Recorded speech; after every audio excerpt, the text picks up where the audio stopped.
Hello and welcome back to Barbecue Build. On this episode, we're going to do something I've been wanting to do for a while. It combines restoration, customization to really create a one-off custom piece that is really unique. So I've got a lot to show you, so let's get started. Alrighty, this is what we're starting with. This right here is a pretty special kettle. It's the 10th anniversary, limited edition Simpson grill, okay? They only made this 1 year in 2000, and that's it.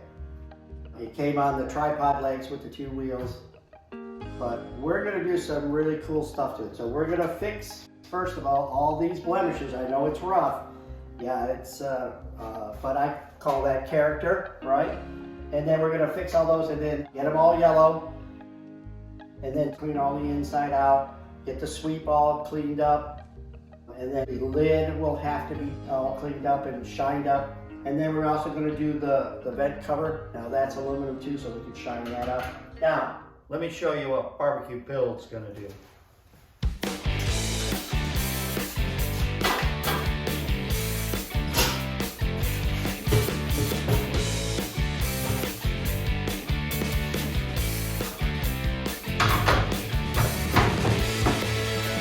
Yeah, that's right.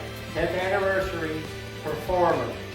A Simpson 10th anniversary limited edition performer. Yeah, it's going to be really, really cool. We're going to do some really cool stuff. Of course, I'll show you how to refurbish this fiberglass table. Oh, by the way, this is also a 2000 table and cart, so period correct. And then we're going to do some more custom mods to the kettle too. Let's get to it. Alrighty, so first step in getting this thing done is get it clean. This thing looks beautiful now. So I've showed you how to do that on the gray performer. That's another video. Check that out if you want to know exactly how. But it's about scraping, scrubbing, and soap and water and getting them spotlessly clean. That's the first part. And then the second part is I use this navel jelly to do the rust removing. So around the handles and stuff, they always seem to get rust around here. This stuff works beautifully at dissolving the rust on all your spots and that inside and out, and it'll get rid of all the rust. But you gotta thoroughly dry it. Sometimes I'll use a heat gun, air blow, really knock all the water out of it. Get it super dry, and then your spots will not rust and they'll be ready for the cosmetic paint and fixing up, right? But the first thing I wanna do is I wanna put a temp gauge here in the top like all the modern ones have, right? So you know what's going on with the kettle. What I want to do is make a template of where the thermometer goes and where we took it from on this kettle, and just measure where it is so we can duplicate that on the Homer kettle. Right, so let's make a template first so we know how far this little rectangle is from the circle, because we need that because the flange has a tab that little rectangle goes in. So we have to cut that, we have to drill holes for that and make that too, for this thing to work properly. But once we do that, it's easy. So what we do is just lay down a piece of tape, you take your thumb and you push into the indents of the circle and the rectangle, just indent them in, right? And then boom, just take the X-Acto knife and cut around that circle. Just follow the circle around. If it's sharp, like it should be, it will be easy to cut that out perfectly, like so. And the same with the rectangle, you just follow the edge of the hole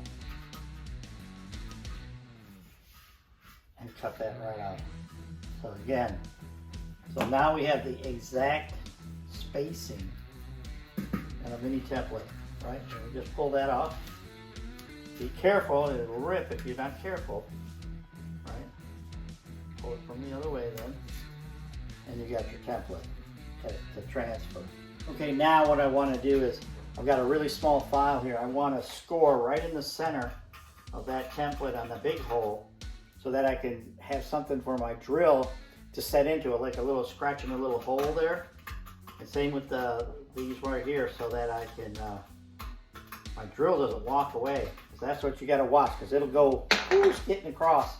And I also use cobalt drill bits. right? Because and mine are sharp, so the sharper the bit, newer the bits, the better.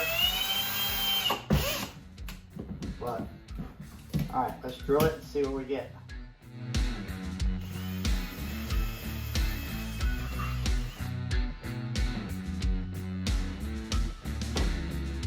I think good enough there. And then we got to cut in between that. I'm just using a file to cut that little bit of steel between them, and then we can file it flat.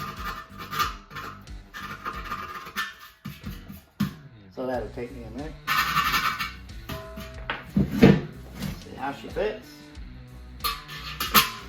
Oh, sweet. Woohoo! There's your Simpson, Weber, 10 gauge. Perfect. All right. Let's modify the bottom half. We don't need these handles. They're in the way, so we got to cut them off. So you really, first thing, you want to protect all this porcelain because we're going to use a hacksaw. And I recommend, if this is the first time you're doing it, use the hand saw. This thing's beautiful. But I've done a few of these, so I'll show you how to do it with the power saw too. So let's tape it up.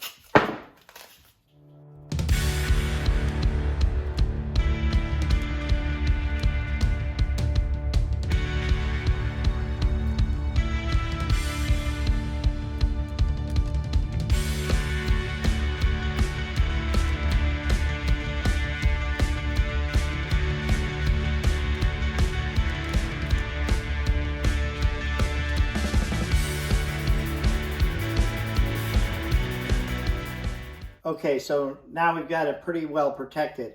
What we're going to do is start with the handsaw to really just get it as close as we can to this edge and start the saw. So I've got a groove.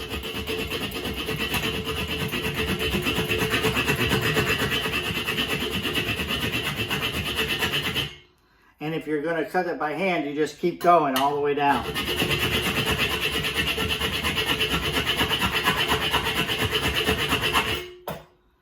But I want power and I want to do it fast. So here we go. I think it's time for a musical interlude.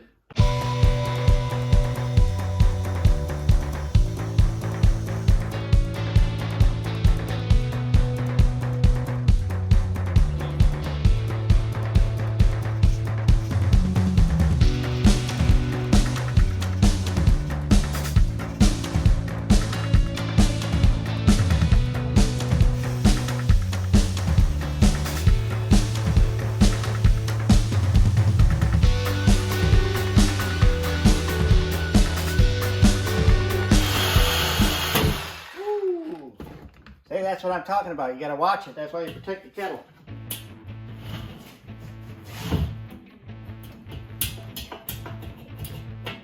And we'll file the rest of it off.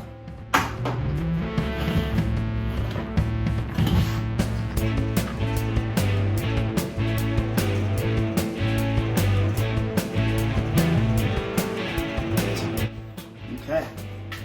So that's really the next task, just to file it all down till it's nice and smooth. And then we'll be ready to paint it. All right, now that we've got the mods done for the thermometer, we can turn our attention to doing cosmetics. And I always like to start with the inside, just do the black. I don't know, it's just the way I do it. But you can see I've already got a start on here. The key to doing these modifications and making this paint stick is first the rust removal, right? And then second, using etching primer, okay? This will etch into the metal and it will really hold your paint. And then on this lid, this takes the most heat. I know the fire pit is in the bottom of the barrel, but it actually, just the upper sides of it take the higher heat. Below the fire, it's really not that hot. So on those areas where heat is going to be really fairly high, you want to use high heat barbecue paint. So this one is the Ultra, and it is 1200 degrees. So this is what I use, right? And then if you want, you can paint a color over it. But this is what will hold to the primer and not flake off with the heat.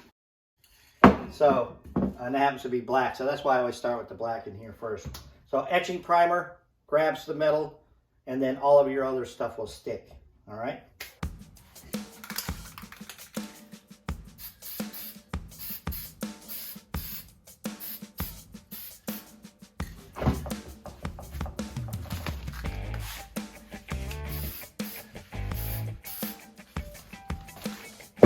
All right, we got the black all done. All right, now I'm going to show you how to do the blemishes on the kettle. I've done most of them.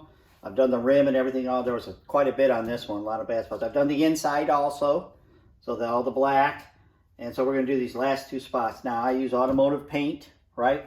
You need self-etching primer. I've done the primer already. It's dry. And I just painted it in with brushes just like this. Sprayed it into a little cup. I like to use these little cups so you can they're handy. Right, and I don't have to dip in here and drip it all over. And I can keep this with me. And what we're going to do is just, I really like these small brushes, and we're just going to go after it. And it's just a matter of, you know, taking your time, laying it in carefully, go right up to the edges, right? So you want it on fair, and this is nice. I don't thin it down or anything. It's kind of thick, which is good because it pulls up and dries really smooth and shiny. And you might have to do 1 or 2 coats. Sometimes I'll have to do this twice. It just depends on how thick you get it on the first time, if it's good. But if there's any blemishes or something, I just do it again. All right. So it's kind of cool. And it's really simple. Relatively easy. Just, you gotta have a little bit of a steady hand, but that's not too bad. Almost done on this one. You have to watch, you don't put your elbow in it when you go to the next spot. So I usually do 1 blemish and then go to the other side, so I'm not going to stick my hand in this. And, you know, so, and that looks pretty good too. And so a lot of times I'll do this too, because if I get it on, it's pretty thick.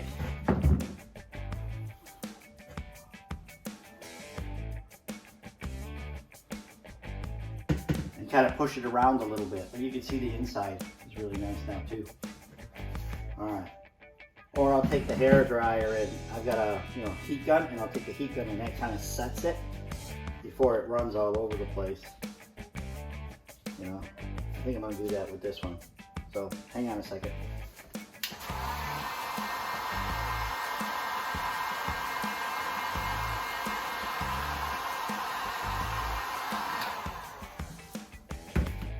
Alrighty, so that kind of sets it right like that. Let's do the other one here.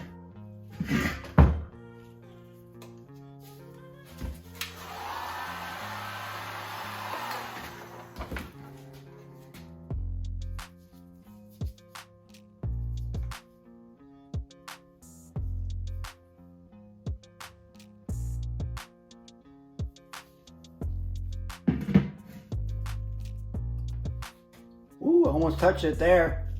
Good job, I didn't. And that's basically it. That's really all you gotta do, but you just have to do the whole kettle, just like that. Alrighty, we are now done painting the cart, and it looks really awesome. The color matches the handle perfectly. And I got that at Walmart. I was shocked to be able to find this exact color at Walmart. Now, usually I use automotive paint. That's the key to making paint last a long, long time on these kettles. It looks great for years. But we're gonna use this as a base coat. There's 3 parts to making the paint last. So this is base coat. It's a satin finish, so that'll be fine. But it's sanding. I sanded all these parts down with 100 grit sandpaper thoroughly. And then you need to clean it with degreaser, automotive degreaser, and then you paint it with etching primer. Okay, that is a key part. That primer digs in and etches into the paint in the metal and holds on. So that's key. And that comes in a can too. You can get it at Lowe's, Depot, or automotive store, that etching primer. And then you use your color as a base coat. The other part of that is automotive clear. It comes in a can too. I know, in today's world, it's awesome. I'll leave a link to this down in the description. But this is satin finish because we want to maintain that. The satin finish, the handles are satin. If you look at the Performers, the black is satin on the rails. So we want to stick with that and keep that theme going. So automotive clear, 2-part. It's got a hardener in it. It's got UV protection, all that. So in 48 hours, it'll be just as hard as your car's finished. It'll make this paint last a long, long time, right? So that's the key. Now, we need to finish up the kettle. We do have to do more mods, so we're going to do that next. All right, now we're going to put the holes and bolt the brackets onto the kettle here. Now this is what allows you to make it a Performer and put it in a cart. These are made by Our Shack Barbecue. He's a fellow YouTuber and he has his own website where you can buy these. So I'll put a link to that down in the bottom. What's really nice, this kettle had 2 handles on it. That's what allowed me to figure out where to put the handles, okay? So first, I needed to figure out where this sweep goes, the handle for the sweep. I wanted it so that when you're barbecuing, you could reach down and you could do the sweep. So I wanted it to the front or to the side of the cart. So I worked that out, and that happened to be right where the handles were, and everything come out right, which is awesome. So that means most likely if you have a 2-handle kettle, you can just put the brackets right underneath the nubs when you cut the handles off, and it'll work perfectly. Your catch and your sweep will be in the right place, okay? So that's beautiful. So that makes it easy, because then all we have to do is get your ruler, right? And then just measure on each side of the tab to make sure they're equal. The distance is perfect. It's just what you need for a Performer. It's just about 1 inch to the top of the lip. And we have it's a little higher up, but it's irrelevant. We're talking like a 1/8 of an inch higher. Fine, that's just fine. So that'll center that and make the other side exactly 180. So then we just have to drill the holes. I need to cut this tape out here so I can get to make a mark. And then once we have that marked in the center, then we can drill it out and then repeat on the other side. Alrighty, that'll do it for this episode of Barbecue Build. In part 2, we got a lot of good stuff coming. We'll see you in the next video.